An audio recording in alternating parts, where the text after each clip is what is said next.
Mpox virus के नए variant को लेकर WHO ने ग्लोबल अलर्ट जारी किया है। Mpox has been reported in the Democratic Republic of the Congo for more than यह वेरिएंट 2022-23 में फैले वेरिएंट से ज़्यादा इन्फेक्शस और डेडली है। Cases that have been reported in the last 1 week in the Democratic Republic of Congo where the outbreak has happened and the demand for vaccine. इसीलिए WHO ने दूसरी बार इस वायरस को लेकर public health emergency of international concern जारी किया है। पहली बार यह अलर्ट 2022-23 में जारी किया गया था जब एमपॉक्स वायरस का ओल्ड वेरिएंट का प्रकोप था। WHO के अनुसार इस वायरस से केवल the democratic Republic of Congo में ही 15,664 केसेस और 537 डेथ रिपोर्ट की गई हैं। इस वायरस ने अब तक 116 देशों को प्रभावित किया है, जिसमें गणराज्य कांगो और उसके पड़ोसी देश बुरे तरीके से प्रभावित हैं। 1 जनवरी 2022 से लेकर 30 जून 2024 तक कुल 99,176 केस दर्ज किए जा चुके हैं और 208 लोगों की मृत्यु हो गई है। तो एमपॉक्स वायरस और इसके ग्लोबल रिस्क को समझने के लिए चलिए शुरू करते हैं हम आज का यह वीडियो। एमपॉक्स वायरस को मंकी पॉक्स वायरस भी कहा जाता है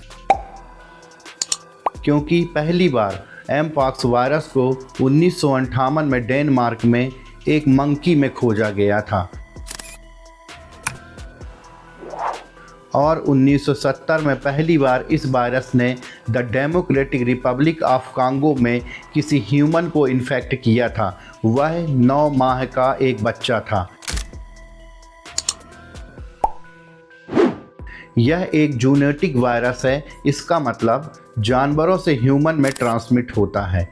एमपॉक्स वायरस की 2 लाइनेज होती हैं, क्लैड 1 और क्लैड 2।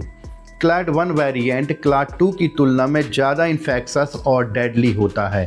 कांगो से फैलने वाले इस वेरिएंट का डेथ रेट 3% से 4% है, मतलब टोटल इन्फेक्टेड में से 3 या 4% की डेथ, जबकि 2022 के वायरस का डेथ रेट 1% से भी कम था। अभी वर्तमान में जो वेरिएंट चिंता का विषय है वह क्लैड 1 का सब टाइप क्लैड 1B है, जबकि 2022-23 में क्लैड 2 का सब टाइप वायरस था जो कम डेडली था। क्लैड 1B वायरस कांगो गणराज्य के पड़ोसी देशों जैसे बुरुंडी, केन्या, रवांडा और युगांडा में पहली बार फैला है। क्लैड 1 ज़्यादातर सेंट्रल और ईस्ट अफ्रीका में एग्जिस्ट करता है, जबकि क्लैड 2 वेस्ट अफ्रीका में ज़्यादातर पाया जाता है।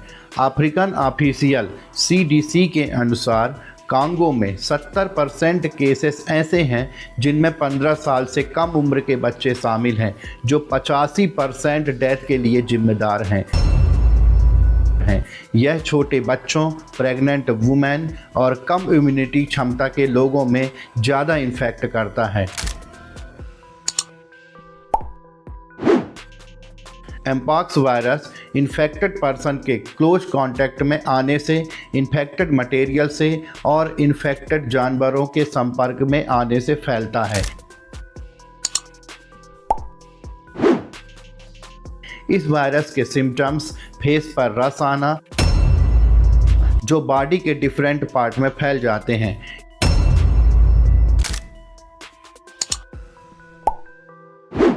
इस रस के साथ ही फीवर आना, मसल्स पेन, कमजोरी और बैक पेन जैसी प्रॉब्लम होती हैं। हालांकि कुछ लोगों को किसी भी प्रकार का सिम्टम्स नहीं होता।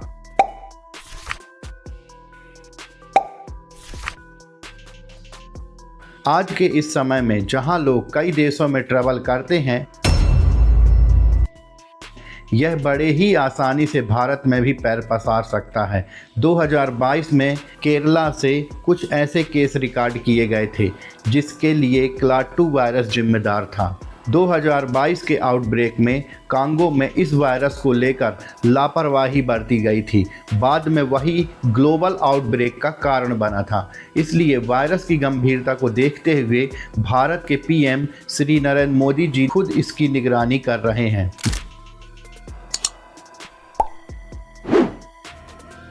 वर्तमान में एमपॉक्स वायरस के लिए 2 वैक्सीन हैं जो WHO के एडवाइजरी एक्सपर्ट द्वारा रिकमेंड की गई हैं,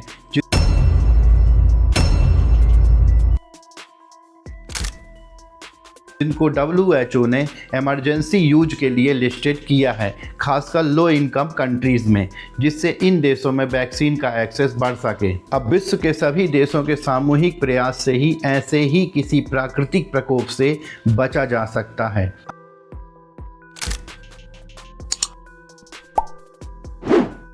आप इस वीडियो से संबंधित अपनी राय कमेंट में रखें। वीडियो पसंद आई हो तो सब्सक्राइब करें, जिससे मुझे आगे इसी तरह की वीडियो बनाने का उत्साह मिलता रहे। आपका कीमती समय देने के लिए धन्यवाद।